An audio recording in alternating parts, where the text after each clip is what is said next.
Անցած տարի այդպես մոռացա ճշտեմ, ես ձեզ խնդրել էի, որ չեմ հիշում, ձեզ էի խնդրել Տիկին Բաղդասարյան, հիշեցիք, այդ օրվա այցը երկու կարևոր նշանակություն ունեցավ, մի օր չգիտեմ ինչ որ թեմայի շուրջ մտածում էի եւ որոշեցի գնալ ուղղակի ցերեկվա ժամին աշխատանքի կաբինետից դուրս եկա գնացի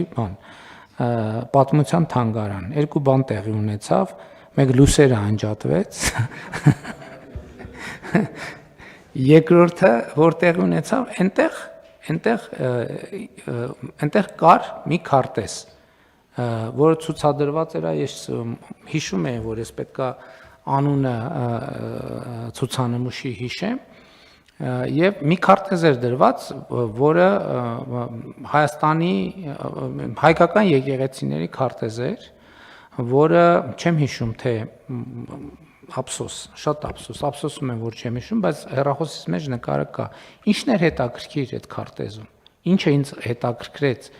Այդ քարտեզի ամենակենտրոնում Արագած սարն էր։ Եվ դա ինչ կոնտեքստները 2020 որ թվի, այս տարի էր, հա։ Ու դա շատ հետաքրքիր էր։ Ես ինչի համար եմ ասում, գիտեք ինչ մենք իսկապես ինքնաճանաչման խնդիր ունենք։ Ինքնաճանաչման խնդիր ունենք եւ հա մենք պետքա գնանք մեր թանգարանենք, պետք է գնանք, պետք է տեսնենք, պետք է մտածենք, պետք է հասկանանք եւ այլն եւ այդպես շարունակ, որովհետեւ մեր մասին մեր պատկերացումները շատ դեպքերում ձևակերպված են Հայաստանի Հանրապետությունից դուրս, հայկական իրականությունից դուրս ընդհանրապես։ Եվ դա մեզ կառավարելու մոդել է, ովքեր են լավը, ովքեր են վատը, ովքեր են բարեկամ, ովքեր են թշնամի։ Ընդհանրապես ես մի նախադասություն կա, բայց որ եկել է, պետք է ասեմ կառավարության նիստում, մտածում եմ, որ երբեք պետք չի ասել, հետո տասնամյակներ անց է պետք է ասել։ Մեր արտաքին քաղաքականության եւ ընդհանրապես մեր ռազմավարության մասին խոսելիս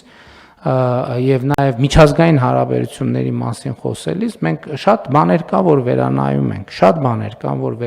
ենք, ու վերանայում ենք գիտելիքի հիման վրա, այս շատ կարեւոր է։ Օրինակ,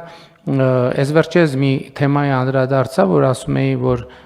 նույնիսկ շատ դասագրքային ճշմարտություններ, որոնք ստեղծված են, իրանք ստեղծված են որպես դասագրքային ճշմարտություններ եւ այդպես չի որ դրանք հենց են ինչ որ արտահայտում են օբյեկտիվ իրականությունը եւ գիտեք ինչ առիթով ասի օրինակ դիվանագիտական դասագրքային ճշմարտությունը ասում է հետեւյալը չկան մշտական բարեկամներ եւ թշնամիներ կամ մշտական շահեր իմ համոզմունքն է որ դա իրականում ճշմարտությունը թաքցնելուն ուղված արտահայտությունը, որովհետև իմ ընկալմամբ ճշմարտությունն է, որ չկան թշնամիներ եւ չկան բարեկամներ։ Կան ուղղակի միջազգային հարաբերություններ։ Ուղղակի հասկանում եք պետությունը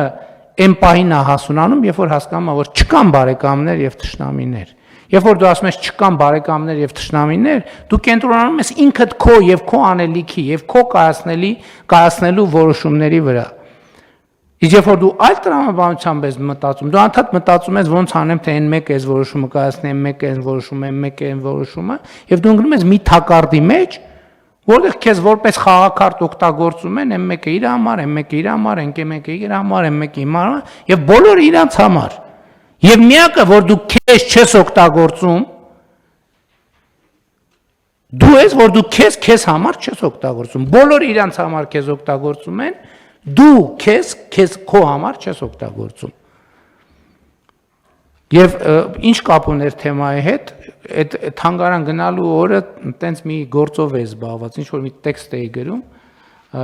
դա բանել եմ արել, ինչ որ ձևով լուսաբանել եմ այդ այցը։ Բայց տենց ուղղակի տենց առիթ եղավ, ասեցի ինչ որ մտածում եմ, որ երևի պետք չի ասել, բայց պետք է ասել։ Տենց բան չկա, որ պետք չի ասել, որովհետև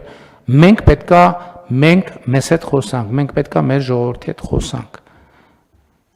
Եվ պետքա մենք հասկանանք, ի վերջո ինչ է նշանակում պետություն։ Եկեք մենք արձանագրենք, որ էլի որ ասում են բան են դար, ասում են, վայ դուք դեռ 0 դասարանում եք, հա դուք բան եք, տենց ակադեմիկոսներ եք, դրա համար էլ է տորինեք, էլի։ Այո, մենք պետքա ինքնաառերեսվենք։ Մենք պետություն, մենք մենք նոր սկսում ենք հասկանալ, թե ինչա պետություն։ Իսկ դա հասկանալը շատ կարևոր է, շատ բարդ է եւ պետություն լինելը պարզ բան չի։ Հնարավոր չի պետությունից դուրս տրամաբանությամբ լինել պետություն։ Եվ մենք հիմա պետության տրամաբանության մեջ ենք եւ դրա համար ենք մենք այսօր պետություն։